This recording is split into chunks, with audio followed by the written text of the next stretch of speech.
Hola, buenas tardes. Hoy damos inicio al segundo tema de la materia Principios Administrativos. Espero se encuentren bien y que, bueno, este, esta, esta actividad de hoy les sirva para hacer el trabajo que deben hacer con respecto a este tema. Hoy vamos a hablar sobre lo que es las empresas. ¿Qué son las empresas? Las empresas son un conjunto de personas que se reúnen o una persona en particular que forma una personalidad jurídica para producir un servicio o para producir un producto. Eh, Decimos que la empresa también necesita de lo que se llama capital, que es el dinero, y el trabajo como factores de producción. Estas son actividades que se pueden dar tanto a nivel industrial como mercantil. Y para realizar una prestación de servicio o para la elaboración de productos. Las empresas, como tal, se encuentran relacionadas con dos temas muy importantes, que son la administración y la organización. ¿Pero qué va a hacer la administración? La administración en este caso es el proceso de planificar, organizar, dirigir y controlar los recursos y actividades de trabajo de esa empresa, con el propósito de lograr los objetivos y metas propuestas de una manera eficiente y eficaz. ¿Y qué queremos decir con que la empresa maneje sus recursos o sus actividades de manera eficiente? Bueno, que se deben utilizar el menos recurso posible para lograr ese objetivo. Con los recursos, con el menor recurso, se debe lograr ese objetivo. Y para que sea eficaz esa administración, debe ser logrado el objetivo que se propone una empresa. Cuando hablamos de organización, esto está referido a la estructura de la empresa. La estructura debe existir entre las funciones, entre los niveles y dentro de las actividades y elementos materiales y humanos que tiene esa empresa para poder producir ese producto o ese servicio. ¿Cómo han evolucionado las empresas? Tenemos que en la época primitiva, en la administración, la autoridad máxima era un patriarca. Ellos obtenían formas de organización y prevaleció la división del trabajo por edad y por sexo. Se dice que la agricultura era la principal actividad económica, la caza, la recolección, la siembra. Las empresas eran familiares, el mercado era local, no existía el transporte. Por otra parte, tenemos las grandes civilizaciones en 2150 a.C., 500 años antes de Cristo. Esta se fundamenta en la organización de los recursos y el trabajo. Ya se va avanzando. La administración se ejercía de forma empírica para organizar los recursos y los esfuerzos de los grupos sociales. Y se caracterizó porque se realizaban trabajos de intercambios comerciales y de construcción. Así como en esa época aparece la construcción de las pirámides de Egipto. Ya se ve que hay un poquito más de organización en esta época. En la antigüedad grecolatina, la administración era de tipo coercitivo y se sustentaba en la esclavitud. Se caracteriza por una estricta supervisión del trabajo. Habían esclavos, por lo tanto, habían dueños de esos esclavos y ellos eran los que supervisaban el trabajo de las personas. En esta antigüedad grecolatina aparece el Imperio Romano.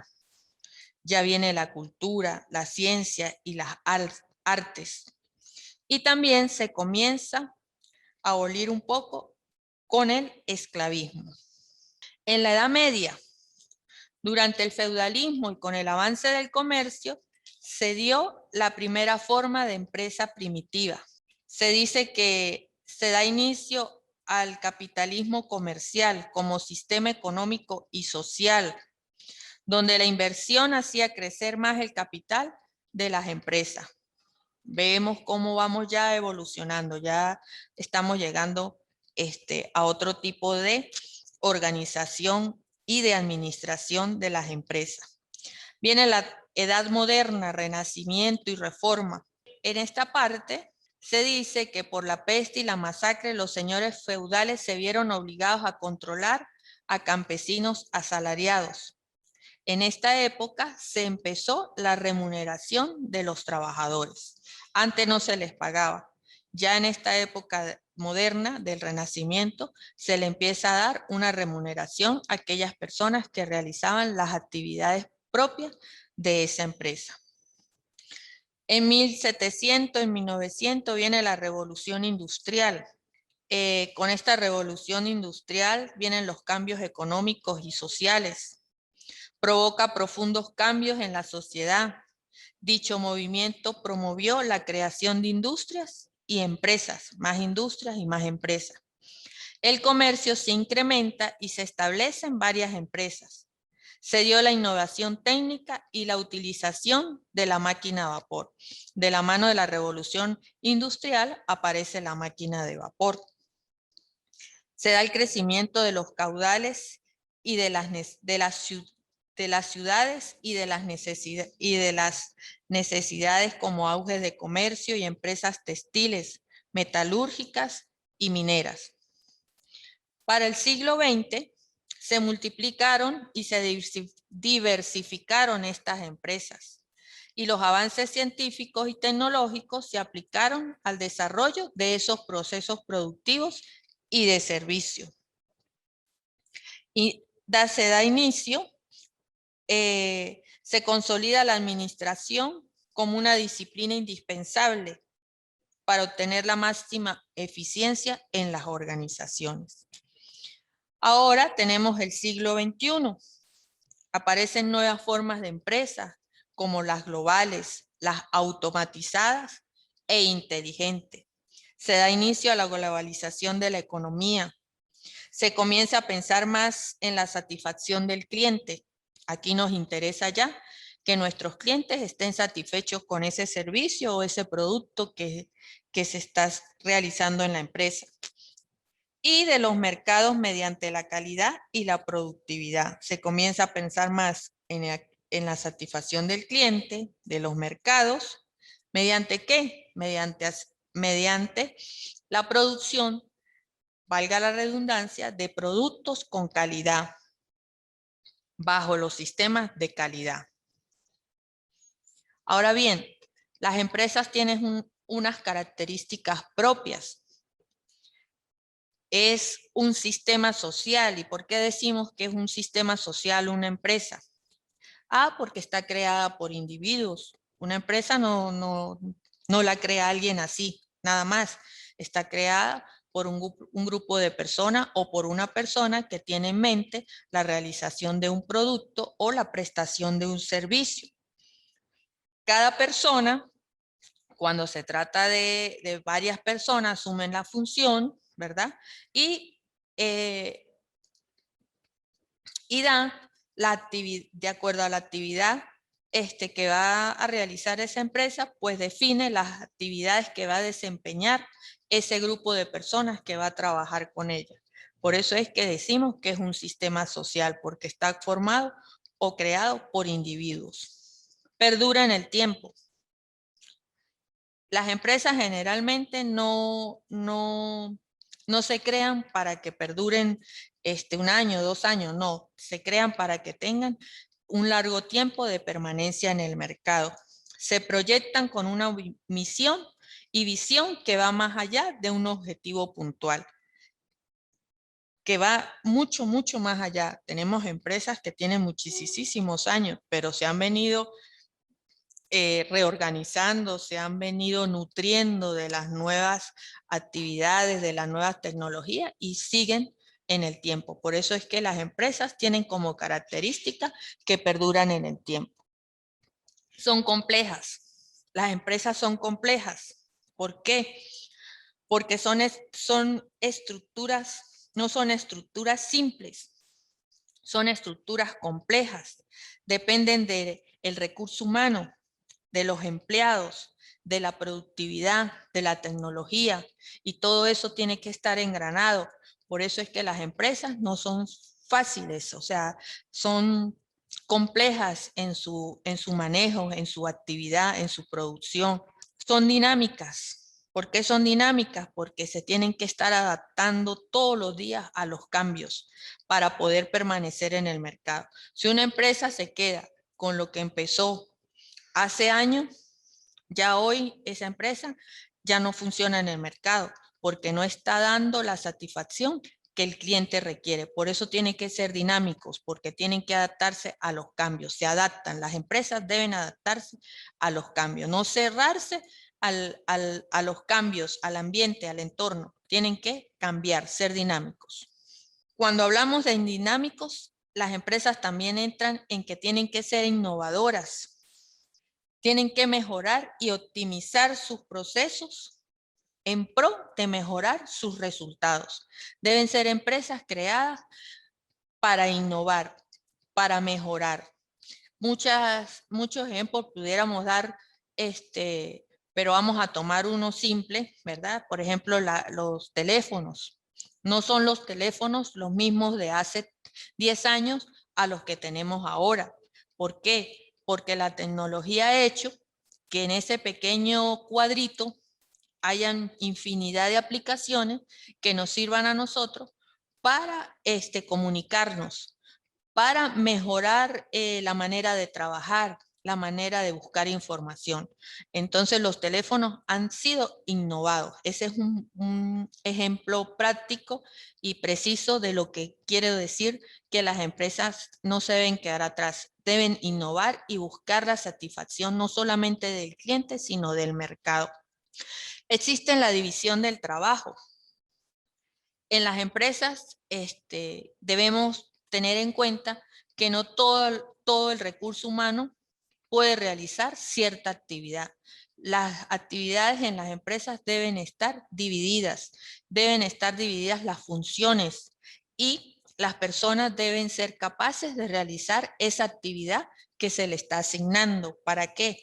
Para que trabaje con eficiencia y para que sea eficaz a la hora de dar los resultados en ese trabajo que se le está colocando a hacer. La división del trabajo tiene que ver con el cumplimiento de funciones específicas, como se los vengo diciendo, de acuerdo al nivel y a la preparación que tenga esa persona. No podemos colocar, ¿verdad?, a alguien que no sabe manejar un computador a procesar datos. No nos sería útil. Tenemos que buscar a alguien que esté capacitado en el área de computación, que sepa manejar el computador, para que esa persona pueda hacer el trabajo de procesar datos. Probablemente esa persona que hace el trabajo de procesar datos no sepa manejar una cortadora o no sepa manejar alguna máquina que tenga un movimiento en el área de producción, pero es la idónea para hacer el trabajo de procesar datos. Son jurídicas, como lo mencioné al principio. Las empresas son personas jurídicas. ¿Por qué estas se dice que son jurídicas? Porque ellas contraen derechos y obligaciones, tanto con el Estado como con la sociedad.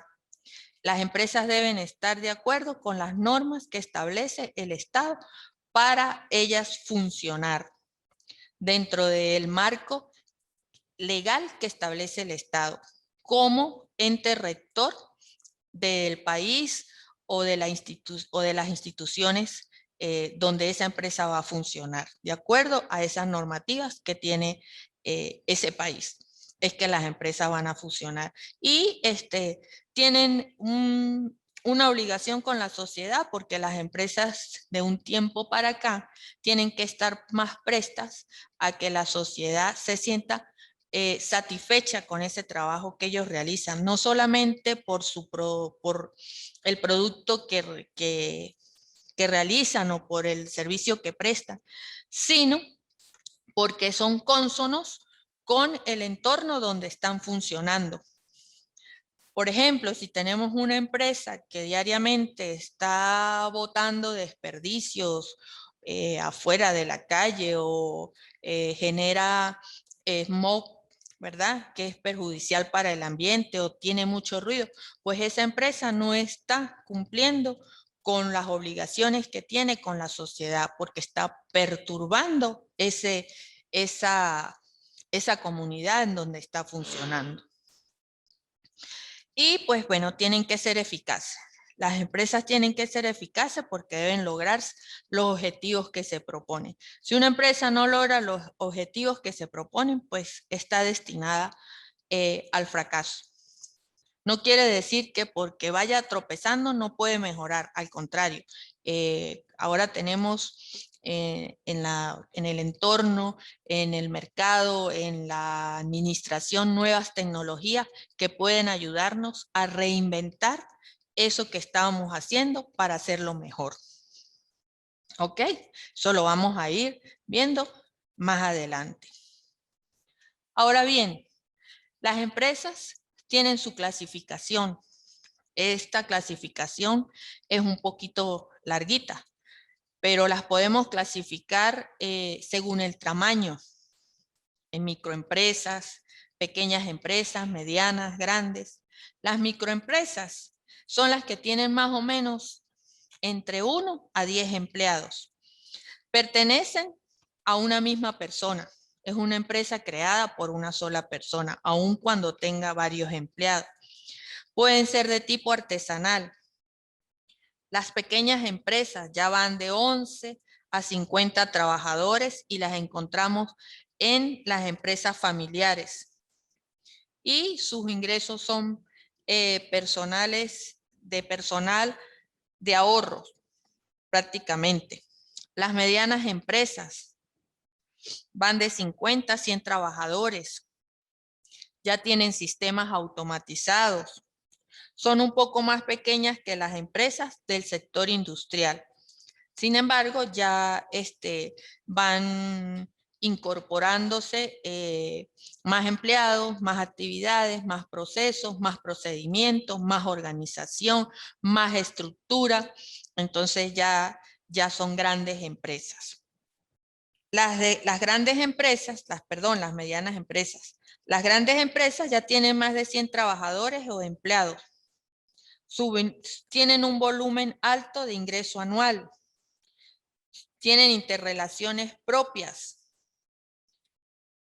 a través utilizan mucho los créditos presupuestarios, los créditos financieros a través de bancos para poder funcionar, porque son grandes empresas y tienen la posibilidad de que el sistema bancario les pueda prestar para ellos seguir funcionando o para inyectar dinero para mejorar cierto producto o mejorar cierta área de esa empresa.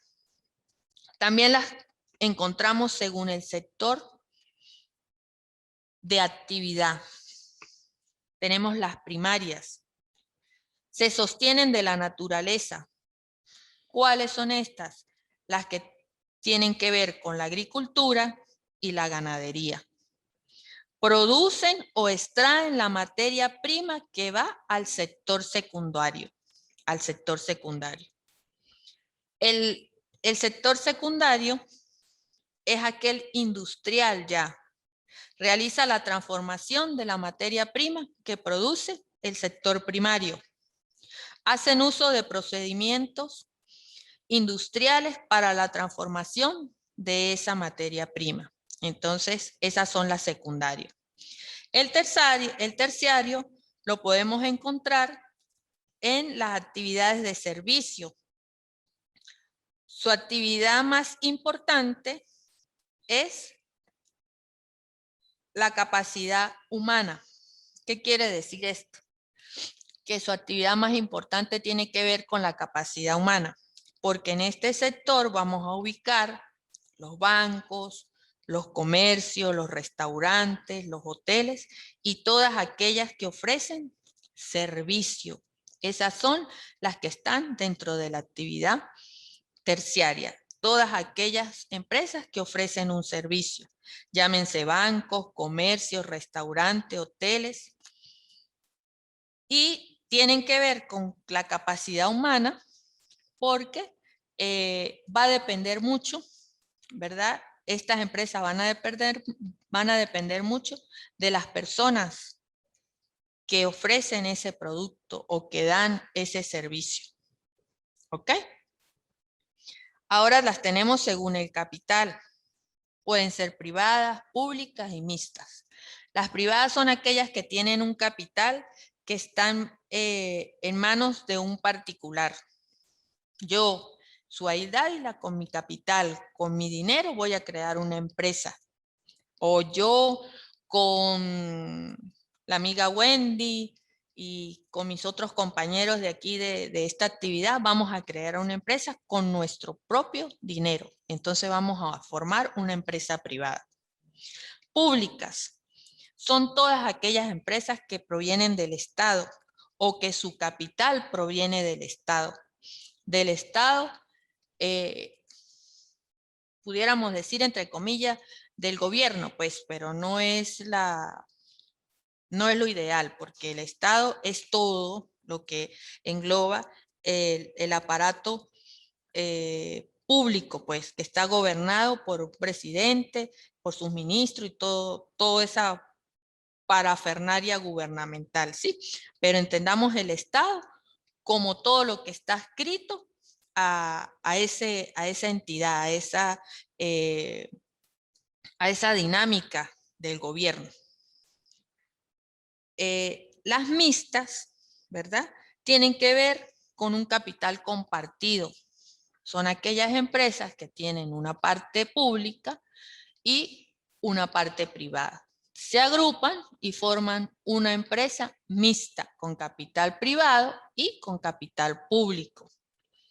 Ahora tenemos según el ámbito de actuación, las tenemos locales. ¿Qué quiere decir locales? Que operan dentro de una ciudad, dentro de un municipio, dentro de un pueblito, ahí mismo. Por ejemplo, aquí tenemos la Dulcería Andina, aquí en el Táchira. Ella opera aquí en San Cristóbal, entonces es una empresa local, ¿sí? Nacional, su actividad está en todo el territorio del país.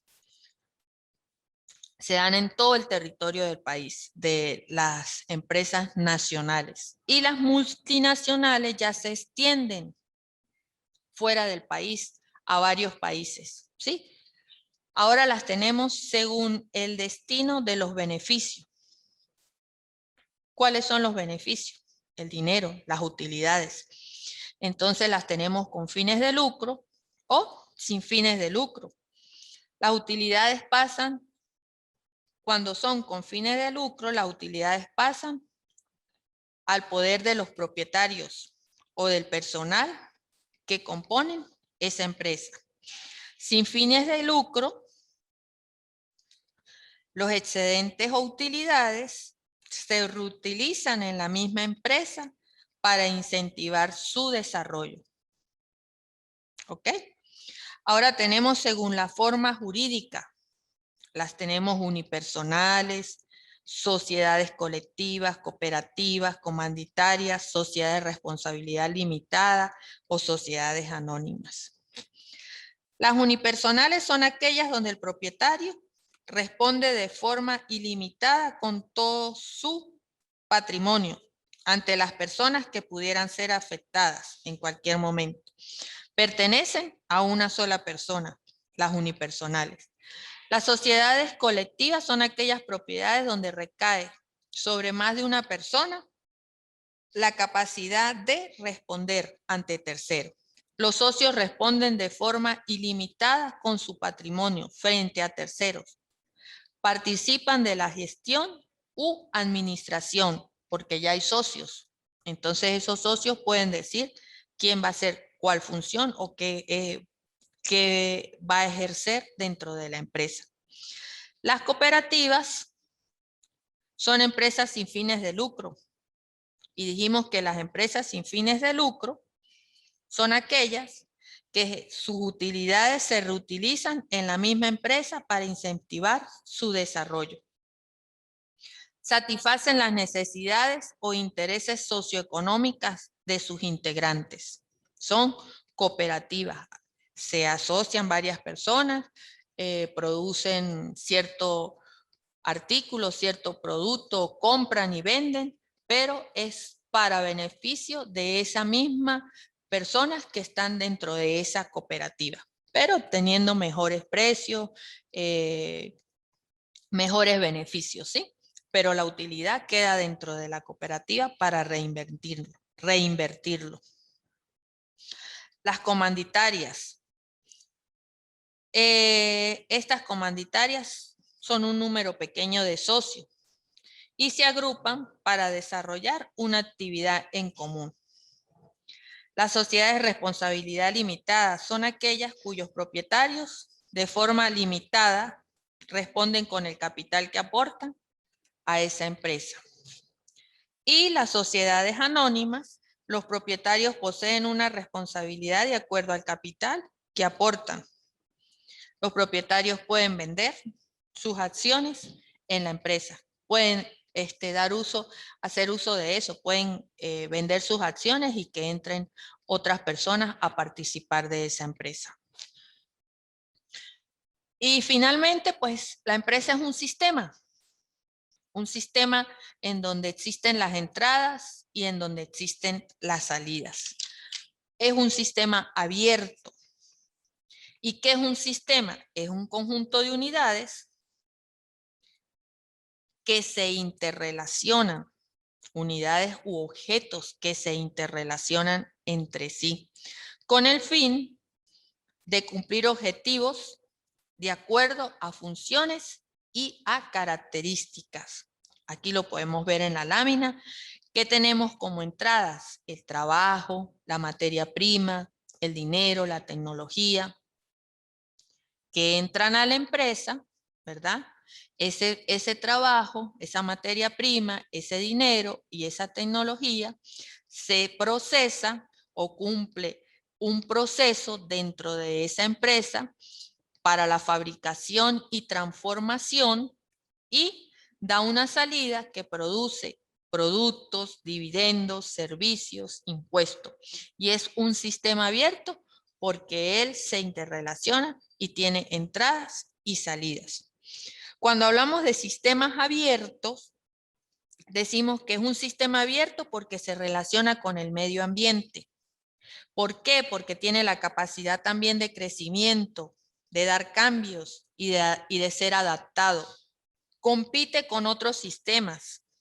Entonces podemos decir que la empresa tiene un conjunto de elementos humanos y técnicos que combinado en diferentes áreas o unidades de gestión de trabajo operan para realizar cierta actividad que produce un producto o produce un servicio. Tenemos también que estos sistemas tienen una estructura, ¿verdad? Tienen un plan común, objetivos planeados, funciones organizativas, que son capaces de desarrollar actividades para llevar a cabo dicho plan común, ya sea de tipo financiero, humano, comercial, directivo, operativo. Conjunto de estados, que son todas las situaciones dadas según el comportamiento de ese sistema en la empresa, con relación a su medio ambiente o socioeconómicos. Ahora bien, nos encontramos con los recursos que utiliza una empresa. Los recursos que utiliza una empresa son materiales, tecnológicos, capital humano y recursos financieros. Cuando hablamos de los recursos materiales, estamos hablando de los bienes intangibles, que son ¿qué? La propiedad de la empresa. Por ejemplo, los edificios, los terrenos, las instalaciones y los instrumentos o herramientas. Y tenemos la materia prima o materias auxiliares, productos en procesos de productos terminados. Los recursos tecnológicos, ¿qué son? Pues las herramientas e instrumentos auxiliares de la coordinación de otros recursos, de producción, de venta, finanzas, información. El capital humano es el más valioso. Así exista mucha tecnología y mucha maquinaria, si no existe el capital humano, estamos muertos. ¿Sí? Por eso hay que tenerlo bien. El capital humano siempre hay que tratarlo bien y incentivarlo para que se quede con nosotros. El activo más valioso de las organizaciones, de este depende el manejo y funcionamiento de los recursos. ¿Cuáles recursos? Los materiales y los tecnológicos y los financieros. Tiene características como que tiene posibilidad de desarrollarse, es creativo, puede tener ideas, imaginación, experiencia y habilidades. Y esto los vamos a encontrar en los obreros, en los oficinistas, supervisores, técnicos y directores. Desde la persona que barre, para nosotros es importante. Desde la que reparte el café, para nosotros es importante. Hasta aquel vendedor que lleva un anaquel, un producto o un servicio. ¿Ok? Estemos claros con eso. El recurso financiero es el elemento monetario, propio o ajeno. Propio porque puede ser capital de las personas o ajeno cuando trabajan a partir de préstamos o financiación de algún banco, aquí lo decimos, préstamos de acreedores, proveedores, créditos bancarios o privados, emisión de valores. Ahora bien, la jerarquización y organigrama. ¿Con qué tiene que ver la jerarquización? Bueno, con los niveles en que se deben encontrar las empresas. Tenemos un nivel estratégico, que es el nivel superior, y es allí donde se toman las decisiones, donde se planifica, donde se dan las estrategias y se programa lo que se va a hacer. El nivel táctico es el medio donde donde se toman las decisiones tácticas, donde se toma en cuenta lo que se programó y no se programó en el nivel estratégico. Y el operativo va a ser el que nos va a producir ese producto o ese servicio. El táctico es el responsable de crear las metas y condiciones para que las acciones estratégicas sean alcanzables. Y el nivel operacional es donde se ejecutan por completo esas acciones. Y todo ello, el estratégico, el táctico y el operativo, es un proceso totalmente integrado. No se puede dar por separado. Ahora tenemos aquí un organigrama, les presento, donde se vincula la junta directiva, el presidente, el gerente general, asistentes, ¿verdad? Y los diferentes departamentos que conforman una empresa o una organización. Este es un organigrama práctico, pues, para ver, para que ustedes conozcan lo que es un organigrama, es la estructura de la empresa, es un esquema formal de relaciones y comunicaciones, donde se puede visualizar los procesos de decisión, los procedimientos y sistemas dentro de un conjunto de personas, unidades, factores materiales y funciones con que cuentan la consecución para la consecución de esos objetivos. El organigrama es el esqueleto de la empresa. Él rápidamente nos dice cómo está esa empresa dividida, qué tipo de organización es y cuántas personas están en el nivel estratégico, cuántas personas están en el nivel táctico y quiénes ejercen la parte operativa. Por ejemplo, en el caso del estratégico, pudiéramos llegar hasta las gerencias, ¿verdad? Pudiera ser que los gerentes entren en el nivel estratégico. Pasamos al táctico, que ya vienen los jefes, ¿verdad? Que son los que van a direccionar que esas metas y esas estrategias que se propusieron estas personas se den en el nivel operativo. Ya ahí estamos entrando en la parte de ingeniería, los auditores, el jefe de caja, el jefe de muestras y logísticas. Este es un organigrama, muchachos, para que tengan en cuenta eso, ¿sí? Esa es la estructura organizativa común de una empresa. Existen diferentes tipos de empresas, por lo tanto el organigrama nunca va a ser igual en todas las empresas. Todas son diferentes. De acuerdo a la empresa es que se va a estructurar ese organigrama. Ahora, ¿qué desafíos tienen las empresas en la actualidad? La globalización. Tenemos que enfrentarnos a ese monstruo que se llama globalización.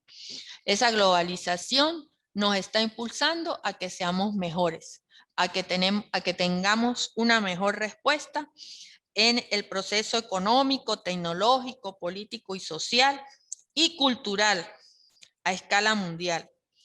Y esto consiste en que tenemos que ser empresas de creciente comunicación e interdependencia entre los distintos países del mundo. Debemos estar siempre conectados con lo que está pasando en el mundo. Debemos debemos pasar a ser integración mundial. No podemos quedarnos aislados. Entrar a ver qué está pasando en otras áreas. Tenemos los avances de la tecnología, de la información y del conocimiento. Actualizarnos. Ese es el desafío de las empresas, actualizarse, estar a la vanguardia. El empresario y los dueños de capital, tener la mente abierta para que esos cambios puedan darse desde el nivel estratégico hasta el nivel operacional. Y la responsabilidad social con su entorno y el medio ambiente era lo que estábamos hablando hace rato, que no podemos tener empresas, ¿verdad?, que nos echa a perder el medio ambiente. Al contrario, las empresas deben tener responsabilidad con la sociedad, ser responsables con lo que están produciendo, hacer el menor daño posible al medio ambiente. Otra partecita que les quería hablar aquí es sobre el administrador de todas las actividades que están relacionadas con esa empresa, con la institución. Maneja de forma óptima los recursos materiales, humanos, financieros y tecnológicos que le son confiados con la finalidad de conseguir los objetivos que la institución previamente se ha fijado. ¿Qué debe tener un administrador? Debe tener habilidades técnicas, conocimiento, metodología, técnicas y equipos necesarios.